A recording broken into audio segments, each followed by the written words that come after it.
आदरणीय अध्यक्ष जी यूडी गायकवाड़ साहब, G24 लातूर साहित्य रत्न अन्ना भाऊ साठे जयंती समिति लातूर,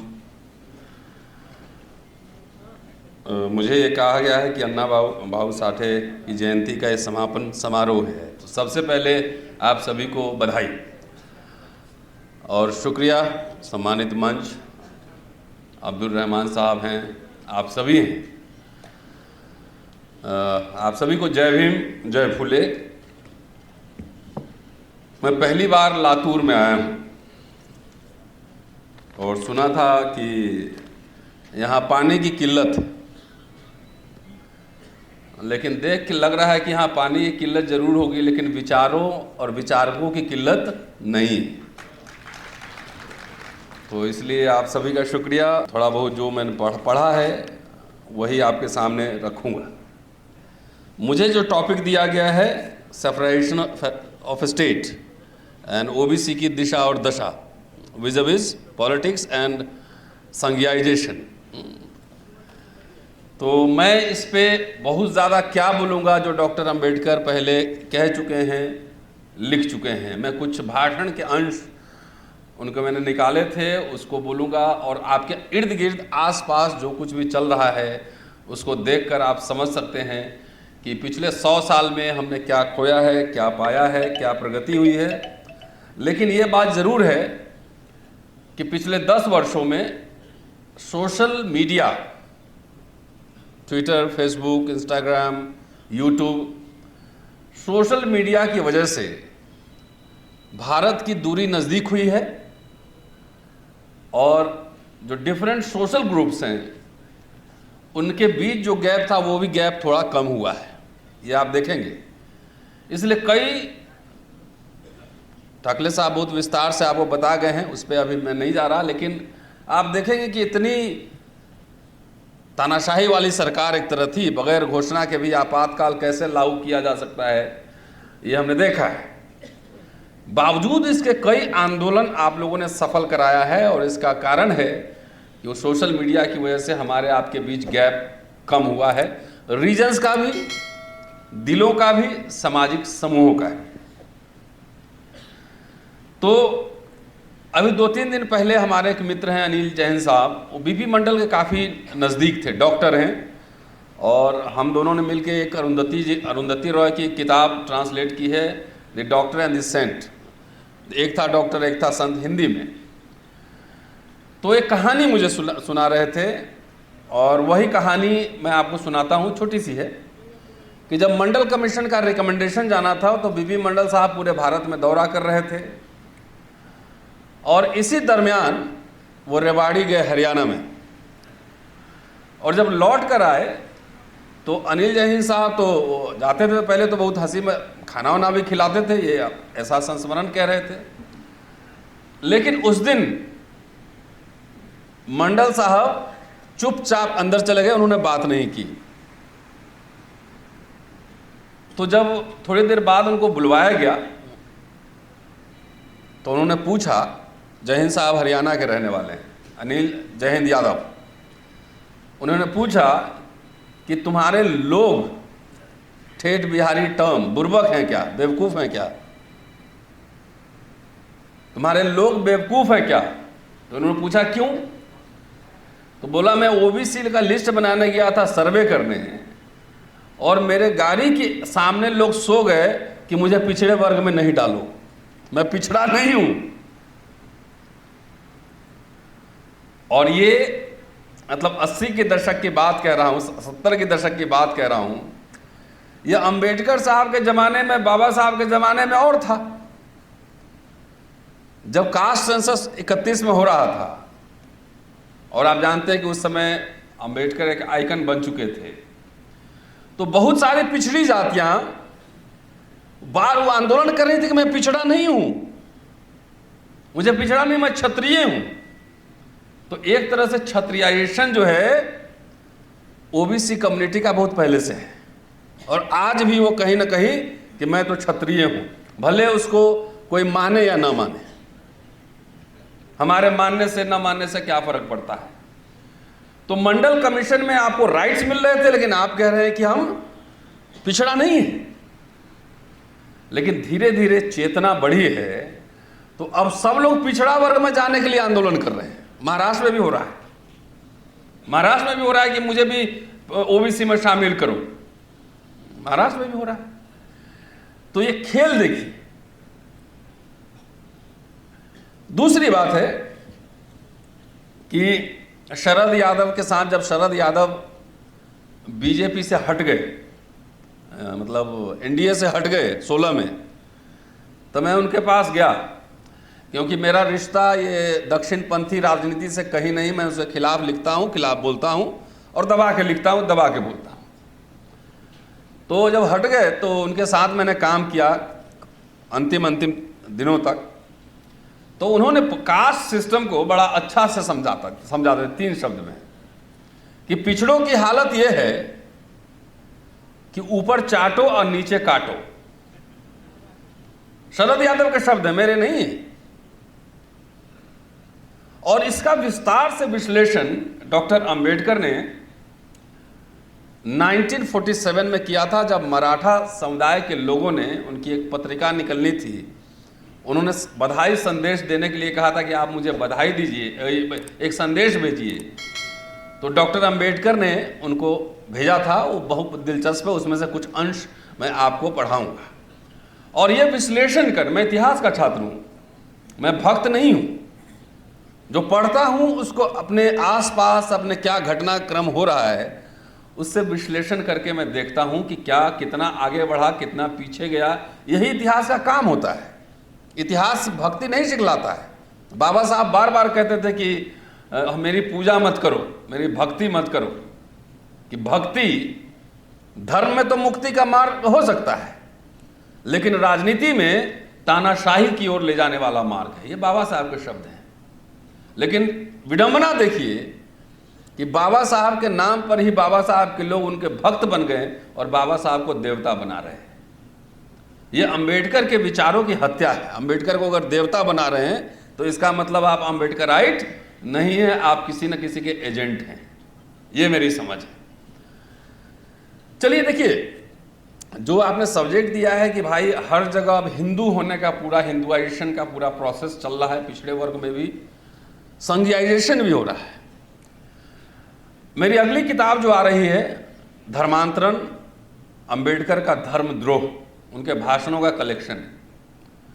उन्होंने उसमें कहा है कई बार कि नास्तिक सब लोग नहीं हो सकते हैं, नास्तिक सब लोग नहीं हो सकते हैं। लोगों के धर्म की जरूरत होती है, लोगों को धर्म की जरूरत होती है, और धर्म की जरूरत सबसे ज्यादा गरीबों को होती है, क्योंकि धर्म गरीबों को आशा, होप प्रोवाइड करता है, आशा प्रदान करता है। अमीरों के पास तो सब कुछ है, गाड़ी है, बंगला है, बिरयानी है, सब कुछ है, उसको क्या जरूरत। तो धर्म आशा प्रदान करता है। उनकी पूरी यात्रा, उन्होंने घोषणा की 1935 में एवला परिषद में कि मैं हिंदू पैदा हुआ हूं लेकिन हिंदू मरूंगा नहीं, और 56 में जाके नागपुर में उन्होंने धर्मांतरण किया। उसके पहले नामांतर का भी आइडिया डेवलप कर चुके थे, देशांतर का भी कर चुके थे। तो पूरी यात्रा, लेकिन वो यात्रा 1920 में शुरू हो गई थी। वार्षिक के सम्मेलन में 1924 में कहा था उन्होंने कि इस्लाम कबूल कर लो, इस्लाम ही बेहतर है। 27 महाड़ परिषद, महाड़ आंदोलन हुआ तो उस समय भी कहा था। तो उनकी पूरी यात्रा है कि कैसे वो पहले इस्लाम की ओर गए, फिर सिखिज्म की ओर गए, फिर थोड़ा क्रिश्चियनिटी में भी दिलचस्पी ली, लेकिन सारे धर्मों का अध्ययन करके उनको जो बेहतर ऑप्शन लगा उन्होंने अपनाया।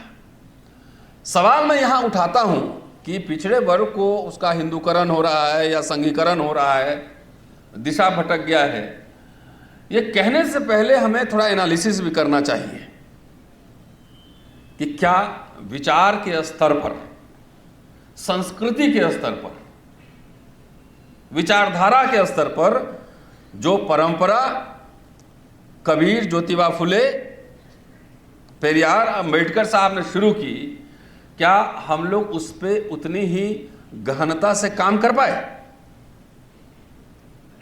बाबा साहब ने तो कहा था कि अंतिम मैं अपने पूरी जीवन अब धम्म के प्रचार में लगाऊंगा। भाई लोगों को, पिछड़े वर्गों को भी, दलितों को भी संस्कृति की जरूरत है, धर्म की जरूरत है।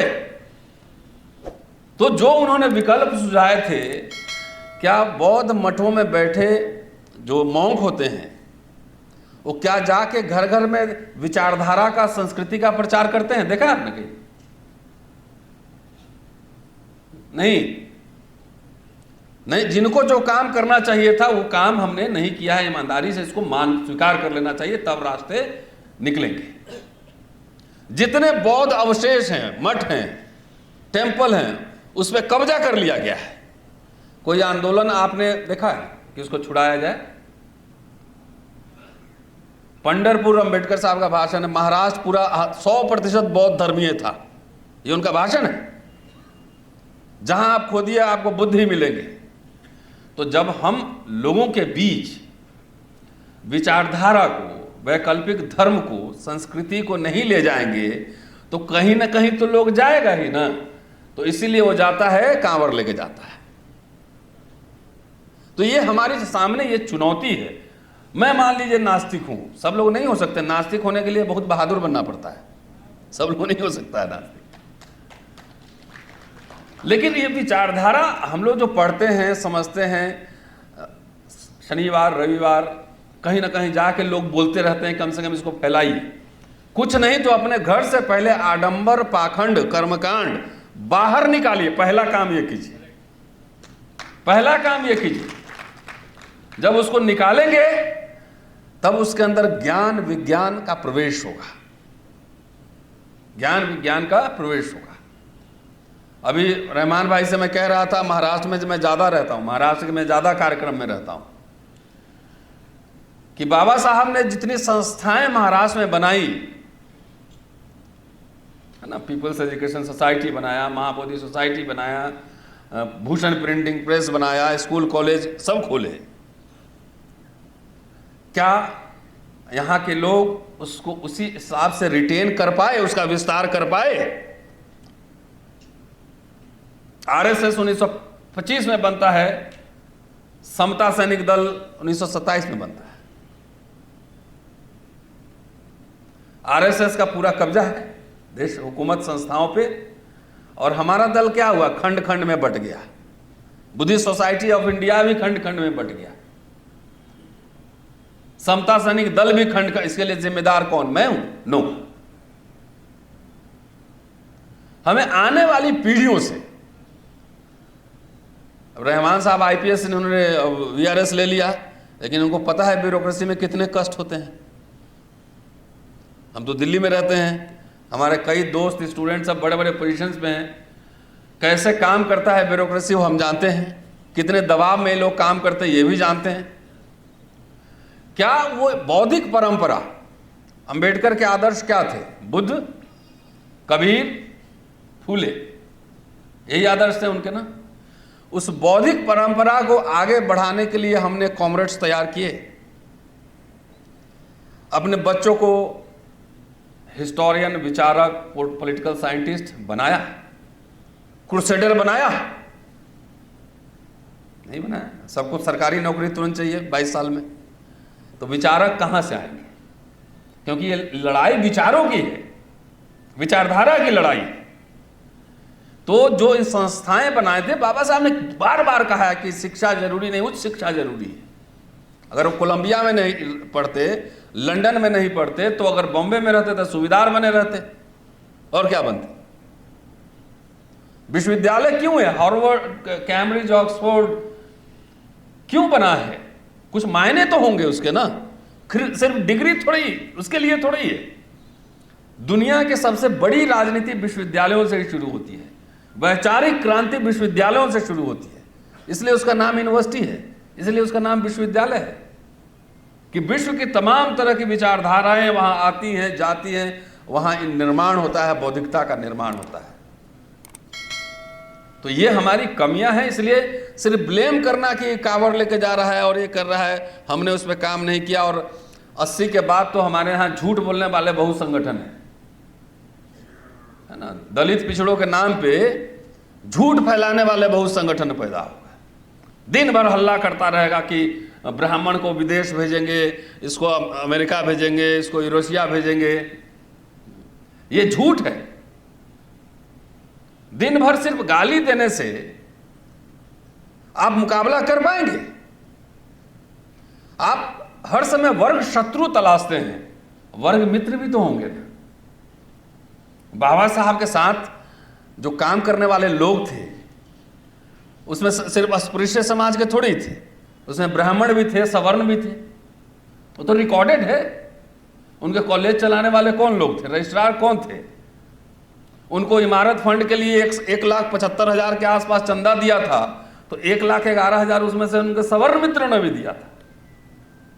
तो आप कह रहे हैं संविधान खतरे में, आजादी जा रही है, आरक्षण तो इसलिए जा रही है ना कि हमने बौद्धिक स्तर पर विमर्श को आगे नहीं बढ़ाया और गालीबाजों की एक फौज खड़ी कर दी।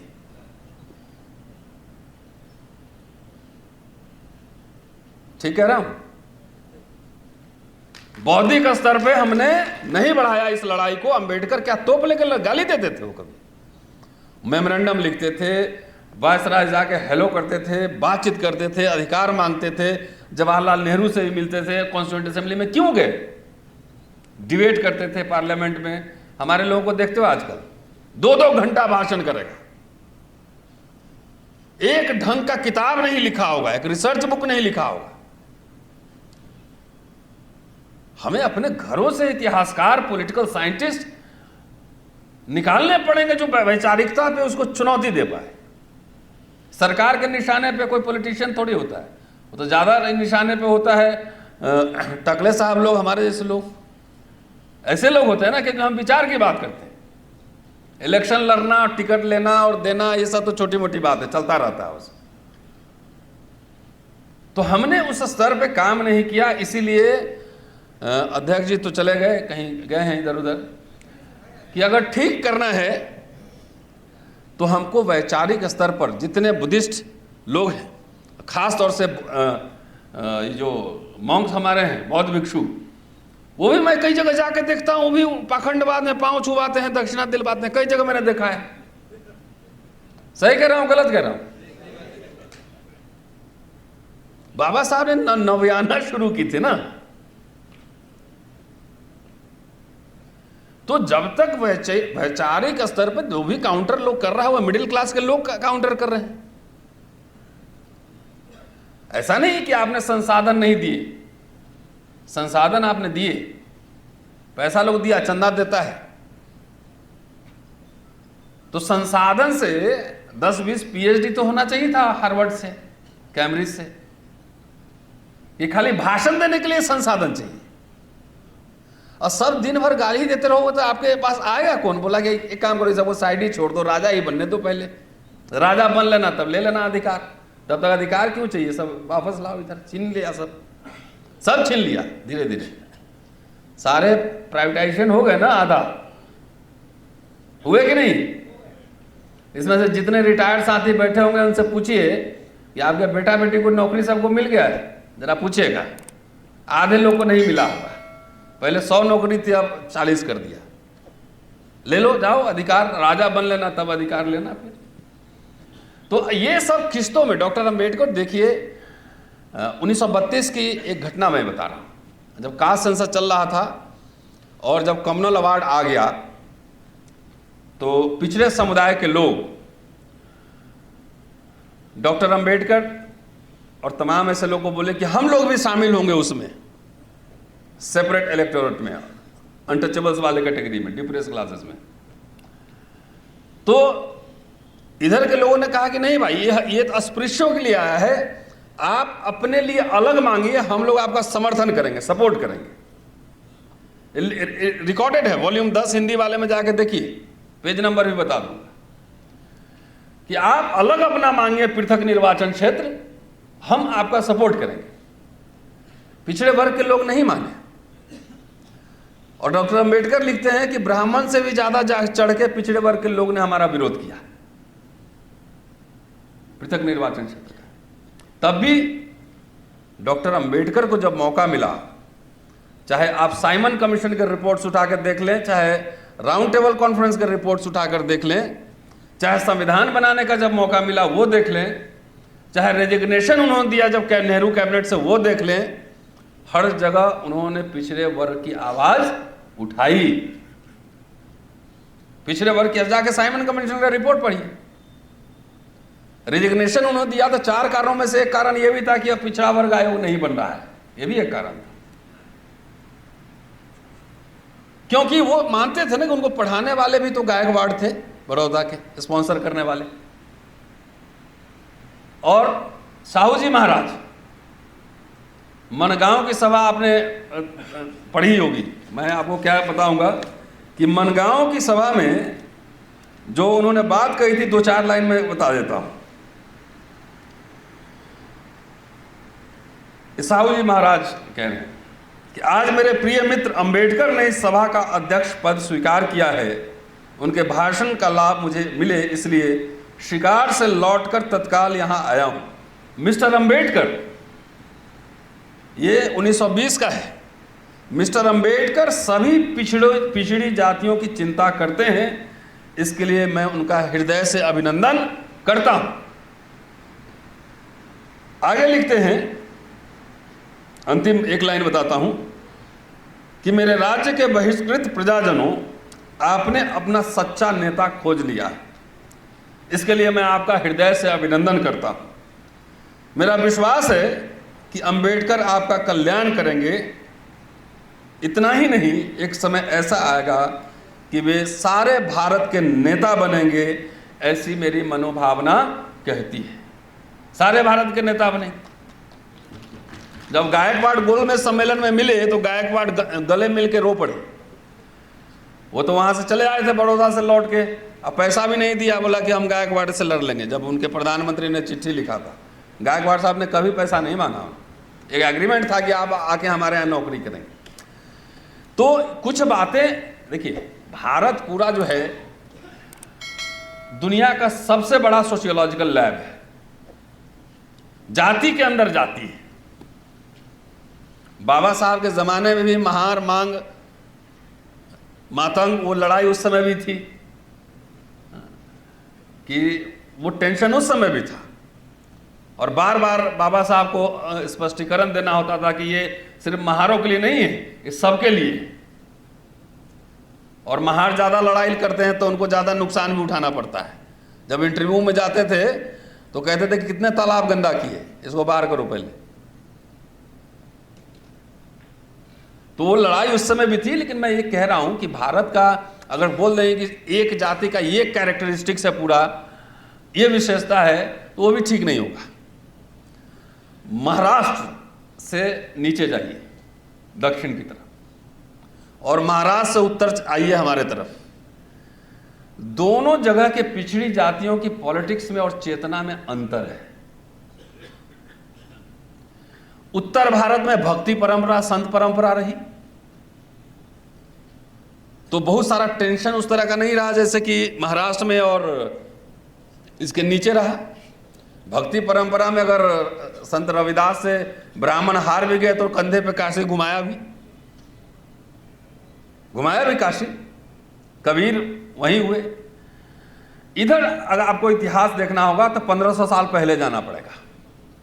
जब ब्राह्मणों को यहाँ भूमि अनुदान दिया गया तो ब्राह्मण आए और बाकी सब पिछड़ी जातियां रही। चतुर्वर्ण का यहाँ माइग्रेशन नहीं हुआ कि ब्राह्मण क्षत्रिय वैश्य शूद्र नहीं आए, सिर्फ ब्राह्मण आए। और यहाँ के लोग ज्यादातर लोगों को शूद्र बनाया, राजा को क्षत्रिय एक आध बना दिया। ठीक है साहब, तो वहां शार्प पोलराइजेशन होना आसान था, वहां ऑपरेशन ज्यादा था। ब्रेस्ट टैक्स लगना, यहां गले में मटका बांधना, झाड़ू, तो इसके इधर पॉलिटिक्स अलग है। इसलिए वहां पे चेतना, जो अवेयरनेस का लेवल है, चेतना और रेसिस्टेंस ज्यादा हुआ। इसलिए वहां जाकर भी आरएसएस और बीजेपी वहां पांव नहीं फैला पा रही, बहुत कोशिश के बाद भी। तो वहां का कैरेक्टर अलग है, चाहे आदि द्रविड़ आंदोलन हो, चाहे द्रविड़ आंदोलन। तो वहां चूंकि एक तरफ खाली ब्राह्मण है और दूसरे तरफ शूद्र है, शूद्र त्रिशूद्र, तो वहां पोलराइजेशन होना आसान था। और नॉर्थ में क्या है, एक के कंधे पे दूसरा है, दूसरे के कंधे पे तीसरा है, तीसरे के कंधे पे चौथा है, पूरा हायरार्की बना हुआ है। तो वो ऊपर से कोई एक मारा इसको तो ये नीचे वाले को एक मार लेता है। तो वो आपस में उलझा हुआ है मामला। मैं कई बार कहता हूं और मेरे से लोग नाराज होते हैं कि मुझे लगता है कि कई बार जो हिंदू राष्ट्र जो कहते हैं हिंदू राष्ट्र, वो हिंदू राष्ट्र नहीं, कुछ और राष्ट्र है। कई क्यों हिंदू राष्ट्र बोलने में हमारे दलित पिछड़े भी समझ जाते हैं कि हमारा ही राष्ट्र होगा, उसमें कुछ नहीं मिलने वाला है, खेत में काम करना है सिर्फ।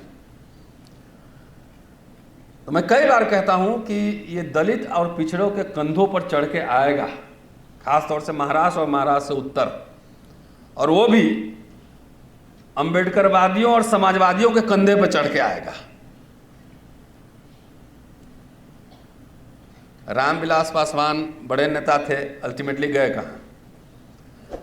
कांशीराम जी बड़े नेता थे, अल्टीमेटली तो बीजेपी आरएसएस से ही समझौता हुआ। आपके यहाँ अठावले साहब परमानेंट मिनिस्टर, ठीक है ना, सब अंबेडकरवाद है। कोई डायरेक्ट समझौता कर रहा है और कोई इनडायरेक्ट समझौता कर रहा है, ठीक है जी, पर्दे के पीछे। उधर हमारे बिहार में एक मांझी साहब हैं, वो भी उछल कूद मचाए रहते हैं। जितने सोशलिस्ट लोग रहे उठाकर देखिए, सब जाके फिर भाजपा एनडीए में मिले। जॉर्ज फर्नांडिस हो, शरद यादव हो, रामविलास पासवान हो, तमाम लोग। ये कौन सी बेचैनी है?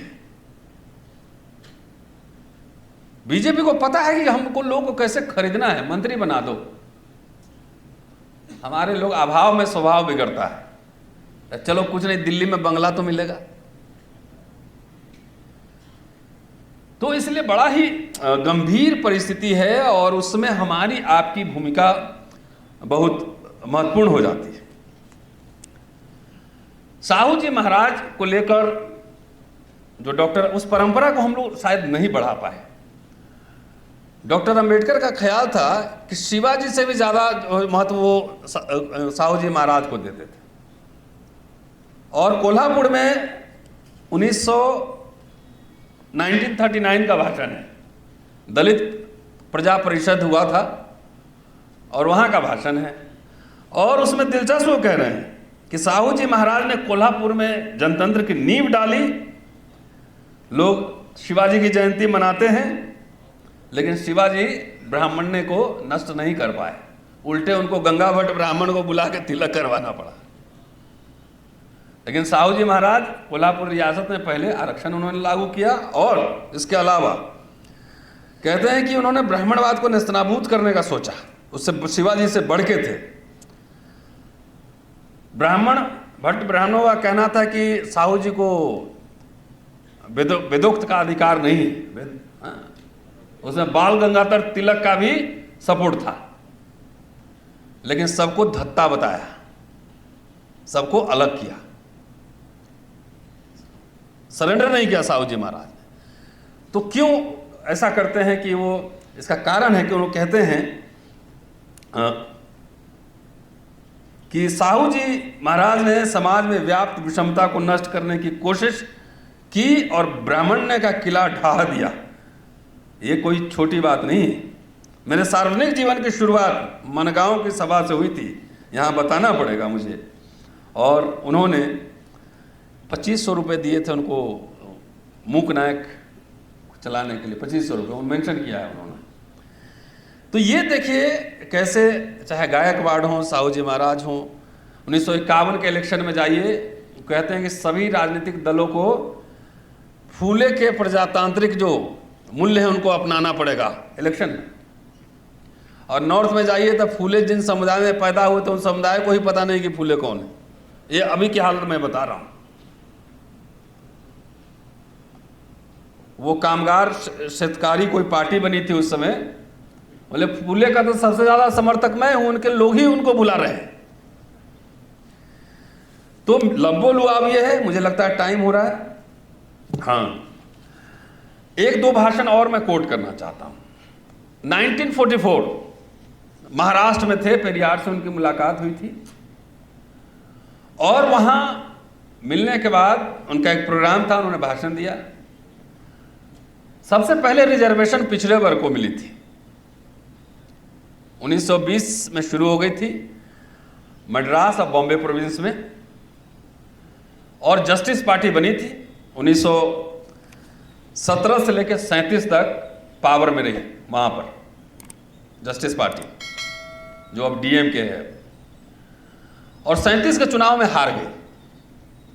तो हार के कारणों का समीक्षा डॉक्टर अंबेडकर करते हैं, क्योंकि पिछड़ी जातियों की पार्टी थी ना जस्टिस पार्टी, ये हार क्यों गई? तो कहते हैं कि ब्राह्मणेतर दल, नॉन ब्राह्मण दल का निर्माण हुआ। यह लोकतंत्र के नजरिए से बड़ी महत्वपूर्ण और ऐतिहासिक घटना थी। ये पहली बार पिछड़ी जाति का पार्टी बना है, बहुत महत्वपूर्ण घटना थी और लोकतंत्र के हिसाब से भी महत्वपूर्ण था। हिंदू समाज में ब्राह्मण और गैर ब्राह्मण, ब्राह्मणेतर दो वर्ग हजारों साल से अस्तित्व में है। ब्राह्मण वर्ग विषमता मानता है, हजारों सालों से धार्मिक और राजनीतिक सत्ता अनियंत्रित रूप से उनके हाथों में है। ब्राह्मणेतर दल समानता मानने वाला है, समाज में समता स्थापित करने के लिए हुक्म चलाने वाले ब्राह्मण वर्ग पर उन्होंने हजारों बार हमले किए, एक बार दो बार नहीं, हजारों बार। लड़ाई तो चल रहा है ना, बुद्धिज्म ब्राह्मणिज्म का लड़ाई हजारों साल से चल रहा है। लेकिन तानाशाह ब्राह्मण वर्ग धार्मिक, सामाजिक और राजनीतिक क्षेत्र के सभी मौकों के इस पर काबिज है, सब पे अधिकार जमाया हुआ है और इसी का फायदा उठाते हुए हमेशा वो ब्राह्मणेतरों के सब हमले को नेस्तनाबूद कर देता है। सारे संस्थाओं पे एकाधिकार है। कहते हैं कि आखिर ये हार क्यों गया, 20 साल सत्ता में रहा पिछड़ी जाति के लोग, हारा क्यों? तो उसके कई कारण हैं। पहला कारण कि जो जस्टिस पार्टी के लोग थे वो बहुत स्वार्थी तरह के लोग थे, स्वार्थी, भेड़िया शासन का आकर्षण, भेड़ चाल की तरह। हमारे लोग भेड़ चाल की तरह चलते हैं, एक नेता आ जाएगा उसी से सारे उम्मीद कर लेगा, उसी के पीछे भाग रहा है बिना सवाल किए हो। पढ़े लिखे पिछड़ों में समाज से अलग रहने का भाव, दल के उद्देश्य और नीति की संकीर्णता और संगठन की शिथिलता। 1917 से 37 के दरमियान यह सत्ता में रहा, लेकिन उसे जनता के हित का काम करने से अधिक ब्राह्मण वर्ग को गाली गलौज करना ही अधिक महत्वपूर्ण लगा। मैंने पहले भी कहा था ना, ये खाली गाली देने से बात नहीं बनेगी, वर्ग मित्र भी बनाइए। उसी में इस दल की पूरी ताकत खर्च हो गई गाली देने में से। गांव की जनता गरीबी से परेशान है, साहूकार के चंगुल में फंसी है। उनके हित के लिए व्यवसाय आदि शुरू करना, साहूकार के चंगुल से उसे छुड़ाना आदि काम करने की सुध इस पार्टी के पास नहीं रही। अपने रिश्तेदारों को नौकरियां दिलाने का मुख्य कार्य ही इन्होंने किया सबसे ज्यादा। आजकल भी हो रहा है, बाप नेता तो बेटा भी नेता बनेगा। तो नौकरी पर लगे युवा समाज से अलग रहकर ऐशो आराम में जीवन बिताने लगे। ब्राह्मणों को गालियां देने वाले ब्राह्मणेतर फिर ब्राह्मणों की एक तरह खुशबू लगाने लगे, इत्र लगाने लगे। इसी तरह की पूरी बात वो कह रहे हैं कि आप एक तरह के संस्कृताइजेशन में फंस जाते हैं। जैसे पैसा आता है तो आपको साहब उनकी तरह दिखना है, उनकी तरह दिखना है। आपको अपने लोगों के बीच जाकर काम नहीं करना है, उनको तैयार नहीं करना है। तो संख्या से हुकूमत और शासन नहीं चलता है। शासन चलाने के लिए इंटेलेक्ट चाहिए होता है। सिर्फ संख्या से तो संख्या तो भेड़ों की भी संख्या होती है, क्यों नहीं शासन हो जाता है? आप कहने के लिए बहुजन बहुजन करते रहो, 85% 90% चिल्लाते रहो, इससे तो शासन आपके पास नहीं आई। क्योंकि शासन चलाने के लिए, सत्ता प्राप्त करने के लिए संस्थाओं का होना बेहद जरूरी है। और संस्था, जैसे ये संस्था है, और संस्था चलाने के लिए ईमानदार इंटेलेक्चुअल ऑनेस्ट लोगों की जरूरत होती है, नहीं तो सभागार बेचा भी जा सकता है। और वैसे लोग कहां से आएंगे? वैसे लोगों का निर्माण करना होगा, बड़े बड़े विश्वविद्यालयों में पढ़ाना होगा। भाई 100 बच्चे पढ़ाएंगे तो 90 फेल होंगे, 10 ही पास होंगे। हमारे लोग को किसने सिखला दिया ये कहना कि बाबा साहब ने भेजा था 19 बच्चों को, 16 बच्चों को, तो भेजा तो था। लॉर्ड लिनलिथगो को कहा था कि आप भेजिए, स्कॉलरशिप दीजिए, 3 लाख रुपए सालाना स्कॉलरशिप था। गए थे बच्चे, तो क्या करने गए थे इसके बारे में नहीं पता है लोगों को। वो टेक्निकल एजुकेशन लेने गए थे, टेक्निकल एजुकेशन। इंजीनियर साहब हैं, आईआईटी से पढ़े हैं, टेक्निकल एजुकेशन करने के बाद सोशल साइंस समझना बड़ा टेढ़ी कीड़ है। और समाज राजनीति के जो पूरे मायने होते हैं, जब तक इतिहास संस्कृति की पूरी समझ नहीं होगी आप नहीं चला सकते। साहब एकेडमी में जाते हैं तो सबसे पहले हिस्ट्री पढ़ाया जाता है, लैंग्वेज, हिस्ट्री, एडमिनिस्ट्रेशन। अपना सब्जेक्ट तो भूल जाते होंगे। तो इस तरह के लोग, और उसके बाद कोई नहीं, इतने लाखों करोड़ रुपया इकट्ठा किया, एक यूनिवर्सिटी नहीं खोला, एक स्कूल नहीं खोला। एक छोटा सा यूट्यूब चैनल है, खाली संदर्भवश कह रहा हूं, प्रसंगवश, उसका नाम है अंबेडकर नामा। देखा है आपने में से किसी ने? अच्छा चलिए, नहीं देखा है तो बाकी लोग देख लीजिएगा। उस चैनल ने क्राउड फंडिंग करके, क्राउड फंडिंग कह रहा हूं, 3 बच्चों को 50 लाख रुपए दिए पढ़ने के लिए। कितने? एक लंदन, एक जर्मनी, एक कलकत्ता में। जब एक छोटा सा चैनल क्राउड फंडिंग सीधे उसी के अकाउंट में, बच्चे का अकाउंट नंबर दे दिया, इस पे डाल दीजिए, चाहे 5-10 जितना भी डालना। एक बच्चे को साउथ अफ्रीका से, एक महाराष्ट्र के ब्राह्मण है, हमारे मित्र हैं, उन्होंने 70,000 रुपए भेज दिए। तो जब ये क्यों एफर्ट है? वैसे बच्चे वो कहां करेंगे, नहीं करेंगे, आई डोंट केयर। लेकिन 100-200 लोग जब पढ़ाएंगे तो उसी में से 20-30 हिस्टोरियन, एक इतिहासकार बनने में 10 जनरेशन लगता है, एक इंटेलेक्चुअल बनने में 10 जनरेशन लगता है। और आपको इंस्टेंट चाहिए, हैव ए किटकैट, चॉकलेट है, जेब से निकाले और खा ली। एक हिस्टोरियन बनने में 20 बरस कम से कम एक आदमी को बैठ कर पढ़ना पड़ता है। क्या आप लोगों ने जितने पैसे दिए, लोगों को चंदा दिए, उसका हिसाब मांगा? नहीं मांगा ना, खाली एनुअल मीटिंग होता है। उतने पैसे से महाराष्ट्र से, देश भर से हर साल अगर 100 बच्चे हम पढ़ाएं तो 10 साल में कितने? 1000 बच्चे होंगे। तो 1000 में से अगर 10% भी उसका 100 बच्चा भी ढंग का निकल गया तो मिशन को आगे बढ़ाएगा। मिशन को हर समय इंटेलेक्ट, पढ़े लिखे ईमानदार लोग वो आगे बढ़ाते हैं। हमारा मूवमेंट किनके हाथों में? देखिए जरा, असर चौधरी बन के बैठा है, परमानेंट जिंदगी भर का प्रेसिडेंट बना रहता है, हमें जिंदगी भर पूरे होल टाइम प्रेसिडेंट। लीडरशिप की खेती हम कहां कर रहे हैं ये बताओ मुझे। आपके पास 25 साल का लड़का क्यों नहीं है जो जाके चुनाव लड़े? 25 साल की उम्र में अंग्रेजी लिखने वाला जर्नलिस्ट क्यों नहीं है? आपके पास ओरेटर क्यों नहीं है, भाषण देने वाला, पढ़ा लिखा? वो वाला भाषण नहीं जिसकी मैं बात कर रहा हूं, 3-3 घंटा भाषण देते रहता है, कुछ नहीं पता क्या बोल रहा है। मीनिंगफुल। मैं आपके पास आया हूं तो पन्ना लेके आया हूं ना, पढ़ के पेज नंबर बता सकता हूं कहां से मैंने लिया है। तो ये जब तक ये नहीं क्रिएट करेंगे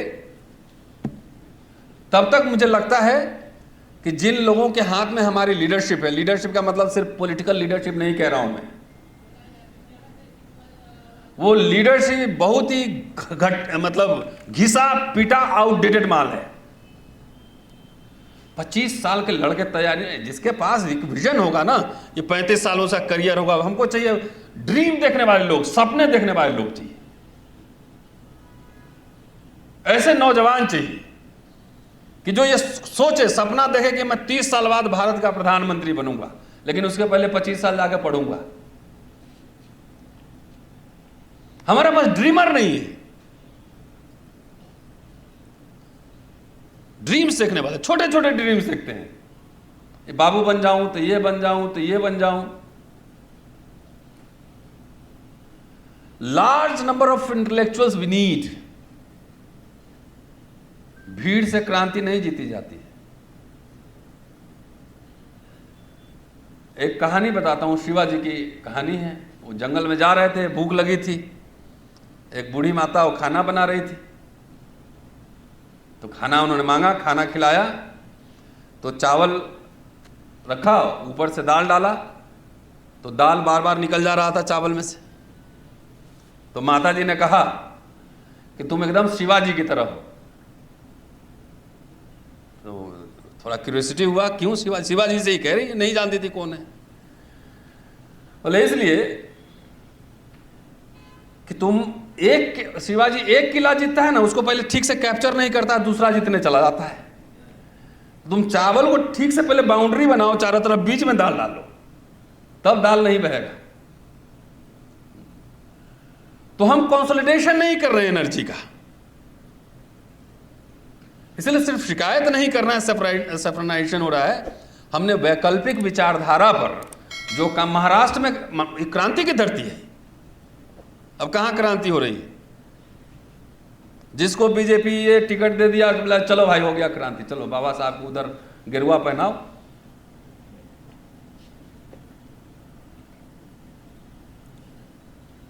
बाबा साहब पे किसी का कॉपीराइट नहीं ना है, सबके है। तो यहां वो खेती कहां हो रही है? और मैं तो कई बाबा साहब के बनाए कई संस्थान में जाके बोलने गया हूं, मैं नाम नहीं लूंगा, और वहां की हालत देखकर मुझे अचरज हुआ कि जिस संस्था को बाबा साहब ने खुद नर्चर किया, डिजाइन किया, वहां की हालत ये हो गई है। कभी चेयरमैन, कभी प्रिंसिपल, कभी सेक्रेटरी, आपस में सब भिड़ा रहता।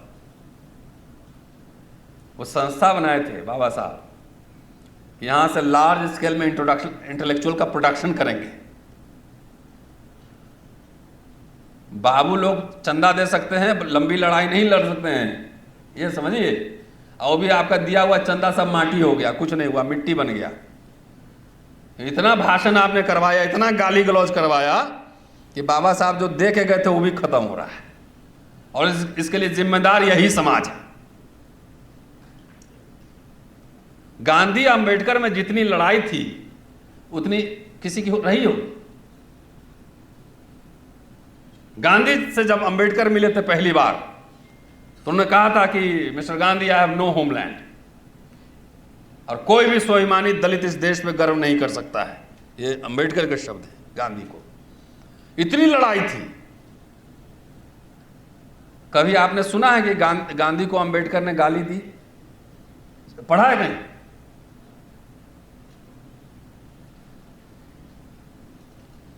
तो दोनों एक दूसरे का सम्मान, वैचारिक लड़ाई थी। जवाहरलाल नेहरू से भी खटपट था, रिजाइन किए, लेकिन जवाहरलाल नेहरू को शुक्रिया भी कह रहे हैं। उसी कांग्रेस कैबिनेट में जाके शामिल भी हो रहे हैं, क्योंकि कुछ अपने लोगों के प्रोटेक्शन, राइट्स के प्रोटेक्शन हम कर पाए। तो डायलॉग करते थे, वो अपने वर्ग मित्र भी बनाते थे ना, कि हर समय गाली झगड़ा करते रहते थे। और यहां हमारे लोग कह रहा है कि जब हम आरक्षण लेने वाला नहीं देने वाला बनेंगे। कौन पागल सब समझाया है ये आपको? कोई पागल ही बताएगा ना ये। बाबा साहब कहां लिखे हैं कि हम आरक्षण लेने वाला नहीं देने वाला बनेंगे? ये सब गुदगुदी वाला भाषण आप लोगों को देता है कि इलेक्शन के समय में बोलता है कि सारे मुसलमान साहब अभी पाकिस्तान भेज रहे हैं, तो हमारे लोग गुदगुदी लेकर रात में सोते हैं कि अब्दुल साहब, रहमान साहब चले जाएंगे तो इनका बंगला हमारा ही होगा। हैं? उसी तरह कुछ दलित लोग हैं जो आप ही का पैसा लेके आप ही का पांव काट रहा है, ये सबको यूरोशिया भेज देंगे। तो आपको भी गुदगुदी लगता है कि यूरोशिया जाएगा तो पूरा माल जमीन हमारा ही होगा, कब्जा होगा। रात में खूब नींद आता है। ये अनरियलिस्टिक ड्रीम्स देखना बंद कीजिए। बाबा साहब सोशलिस्ट पार्टी के साथ समझौते किए थे ना, सारे शेड्यूल कास्ट मिल भी जाओगे तब भी 5 सीट ना जितवा पाओगे। ये रियलिटी। अगर हम आरक्षण देने वाला बनेंगे तो रूलिंग एलिट समझ गया है कि सब पागल लोग हैं, इसका कुछ नहीं हो सकता है। तो बोला एक काम करो, जो पहले मिला था वो छीन लेते हैं, बाद में मुझे देना तुम। नहीं ठीक है, यही हो रहा है ना कि बाबा साहब तो आरक्षण लेने वाला बने, जाके वायसराय को बोले, जवाहरलाल नेहरू को बोले, कैबिनेट में बोले, संविधान सभा में बोले। तो एक गुदगुदी वाले भाषण से बाहर निकलिए और सही स्तर पर आज से ये प्रण करिए। आप आइए मेरे कॉलेज है, मेरे कॉलेज में घर में कोई आडंबर पाखंड नहीं है। मेरे यहाँ कॉलेज कैंपस में रहता हूँ, बाबा साहब की मूर्ति लगी हुई है, बोलता हूँ अम्बेडकरनामा पे।